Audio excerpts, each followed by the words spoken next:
Hey guys, welcome back to another video where we look at the book of Genesis and break it down for you in 5 minutes or less. In our last video we saw how Abram and his wife Sarai went down into Egypt because there was a famine in the land, but when they got there Abram decided that he needed to protect his wife because Pharaoh, the king of Egypt, was interested in her. So he told her, "You are my sister, not my wife." And so Pharaoh took Sarah as his wife and gave Abram all kinds of riches. But God did something pretty crazy. He sent plagues upon Pharaoh and his household, and then Pharaoh kicked them out of Egypt. Now, after they leave, the Bible says that God said to Abram, "Get up, go up out of here, for you are not from here. You have stayed in this country long enough. It is time for you to move on and go to the land I showed you." In other words, God was saying to Abram, "Hey, get up, you've been here long enough. It's time for you to go to the land I promised you." Now, it's interesting because when God first made this promise to him, it didn't come with any boundaries, right?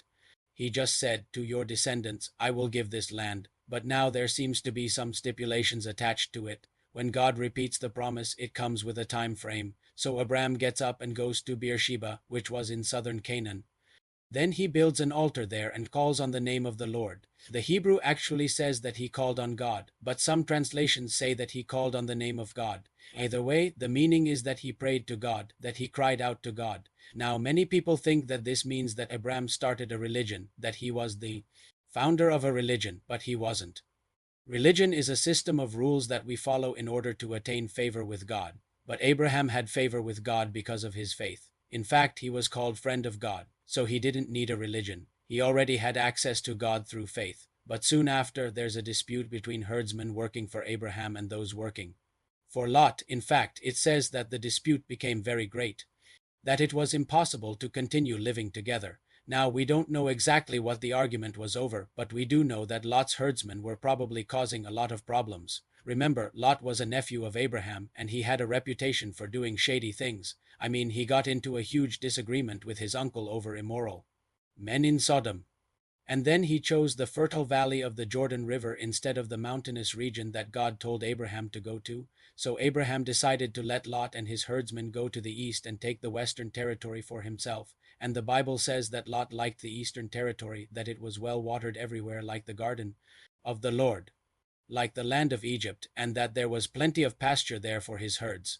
Now again, the text says that Lot lifted up his eyes and saw that the western region was good for himself, and that it was a beautiful place, a fertile place, but that it was dry. And Abraham was willing to let Lot take it because he knew that if Lot lived there, he would have to deal with the kings of Sodom and Gomorrah, and he knew that Lot would be better off being close to the cities than being stuck in the wilderness. Now, this is where the promise of God begins to come to pass, because if you remember, the text says that the Lord appeared to Abram and said, "To your offspring I will give this land." So Abraham was acting on faith. He left the land of the Chaldeans, he left Egypt, and he journeyed into Canaan, and now he was staking his claim on the land by telling Lot to settle in the eastern region. Guys, we see Abraham exercising faith in God's promises today. He was fully convinced that what God said was true.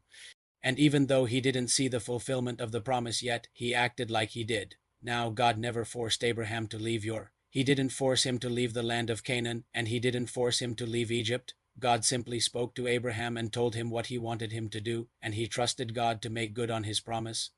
And in the next episode, we'll see how God tested Abraham's faith and how Abraham passed the test. Guys, thanks for joining me for Genesis in 5 minutes. If you enjoyed this video, then subscribe so you can join me every week for more videos like this one. We're almost at the halfway point of the Bible, and there's some really interesting stuff coming up, and if you've got a comment, drop it below. Thanks for watching.